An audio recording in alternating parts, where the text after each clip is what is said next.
Hello, എല്ലാവർക്കും സുഖമല്ലേ? ഇന്നത്തെ വ്ളോഗിലേക്ക് എല്ലാവർക്കും സ്വാഗതം. അപ്പോൾ ഞാൻ സ്വന്തമായിട്ടുണ്ടാക്കിയ ചെറി ടൊമാറ്റോസിൽ വിളഞ്ഞതെല്ലാം പറിച്ചെടുത്തു. അതായത് ചെറി ടൊമാറ്റോസിൻ്റെ ഹാർവെസ്റ്റിംഗ് ആണ് ഇപ്പോൾ നിങ്ങൾ കണ്ടുകൊണ്ടിരിക്കുന്നത്. അപ്പോൾ ഇത് നമുക്ക് ഈ ടൊമാറ്റോസ് പച്ച എന്ന് പറഞ്ഞാൽ ഈ പഴുത്തത് നമ്മൾ വേവിക്കാതെ ഉപയോഗിക്കുന്നതായിരിക്കും നല്ല ടേസ്റ്റ് ഉണ്ടാവുക. അതായത് സാലഡ്സിൽ ഇപ്പോൾ ഡയറ്റൊക്കെ ചെയ്യുന്നവരെ ഇടയ്ക്ക് സാലഡ്സൊക്കെ ഉണ്ടാക്കില്ലേ, അപ്പോൾ അതിനകത്തേക്ക് ഇതും ഇട്ട് കഴിഞ്ഞാൽ നല്ല ടേസ്റ്റ് ഉണ്ടാവും.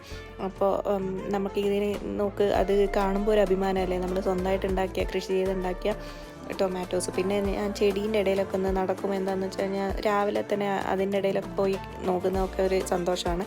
പിന്നെ ഞാനിന്ന് രാവിലെ ബ്രേക്ക്ഫാസ്റ്റിന് കഴിച്ചത് സോയാ ചങ്ക്സും ദോശയാണ്. ഇത് കണ്ടു കഴിഞ്ഞാൽ ചിക്കൻ കറിയോ അല്ലെങ്കിൽ ബീഫൊക്കെ പോലെയുണ്ട്, ശരിക്കും അത് സോയയാണ്.